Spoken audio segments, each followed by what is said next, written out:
Welcome back. This is part 2 of the Cliffs Caves waterfall build, paludarium that I'm setting up. I finally finished putting all the cover on the foam, and it's looking pretty good as far as I can tell right now. We got some sphagnum moss in here, that'll be good. A bunch of sphagnum moss coating parts of the water area so they'll be damp and allow for certain plants and mosses to grow on them. Some moss stuffed in there. All of it's held down with silicone. And as you can see, right, these things are still removable. So, nice modular system we have here. You can see there, that is looking quite nice. We have our pump, a concealed underground here. And so yeah, everything is good to set up, and I am now ready to plant and get that all going. Let me put this thing back. So some plants that I have that I'm planning to use are some of this Selaginella. It's really pretty, has a nice red on the bottom. Hopefully you can see that. And we also have, I'm going to be using some duckweed. Eventually I want to get red root floater as well. I got some of this dusk moss mix that I'm going to be spreading along some of these trees, all of these trees, certain areas of the waterfall and the stones. That'll be good. I also have Java moss for the water area. And we're going to be planting a bunch of that stuff in here. I got one Anubias that I'm going to be propagating and probably planting throughout this tank, but for right now we just have one. Some more Java moss, and another cool addition I got these, which are seeds for Biophytum sensitivum, which is like a little palm tree, and those are going to be growing in the backland here. They're going to be like the main plant feature besides these two on the land.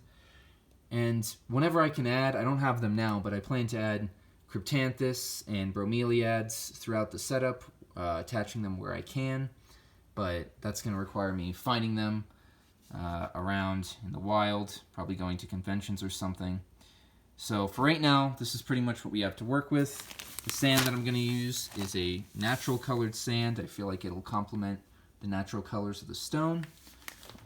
And that's pretty much the plan. So next step is going to be to plant, obviously, the water, put some aqua soil down, cover it with sand, and then for up here, the planting area, I have a bunch of stones here that I'm going to use to make a false bottom, and then I'm going to cover that with a mesh. And then on top of that level of mesh, I got some springtails and some charcoal, and I'm going to add the springtails and charcoal to that layer, and then I'm going to have another layer of mesh on top of the charcoal, and then I'm going to put some dirt on top of that so that there's 3 layers of drainage. There's the carbon filter, there's the actual gravel layer, and then there'll be the dirt on top of it, topped off with leaves and whatnot for the geckos and plants will be growing up there. So I'm going to take a cut while I sort some of this out, and I'll get back to you in a bit. So after some time, this is what the very raw form of this tank is looking like. First water fill. We have the duckweed, Java moss on the trees, sort of the mangrove look, cave in the back. And adjust the light, you can see some Java moss and sphagnum moss hanging off here. Ah, such bad lighting. Let's change that. There we go. You can see quite a bit better. Lots of texture that has. Going to be great as the moss grows. We have the water coming out of the cave there. The plants up top. We've got just one air plant for now, one that I just had sort of lying around. Might as well use it for this.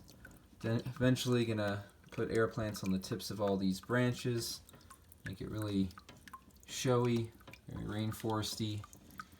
And I think it looks pretty good for now. It's just gonna have to grow in for a while, and you know, I'll have to figure out how I want to adjust the flow rate. If I want to tone it down, if it is a little bit too loud, I'm probably going to tone it down a little bit. But for starters, it is not looking too bad. And we're going to be adding more plants in the back, so this is just the very first iteration of the tank. Alright, so this is another tank update.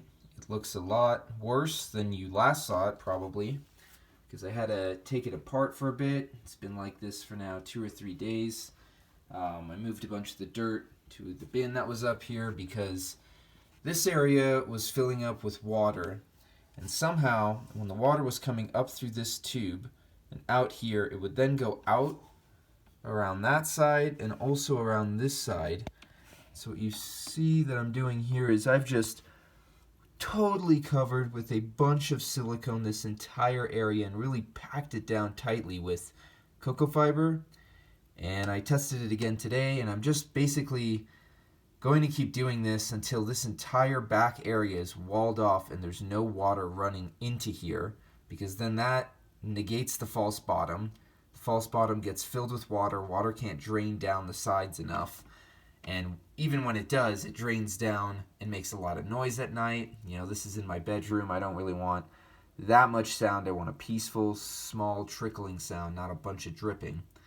So I have to wait for this thing to get completely waterproof, essentially, before I can add the false bottom again, add the mesh again, and add the cleanup crew and all the dirt and all the plants up here again. Hopefully I can get this working. I just have to wait for this new second set of silicone to cure. When I tested it this morning, it was good, but there was some water that came over this side. Before, a lot was coming over here. So I'm going to add even more silicone here while I'm waiting for this to dry. But that's essentially where we're at with the tank.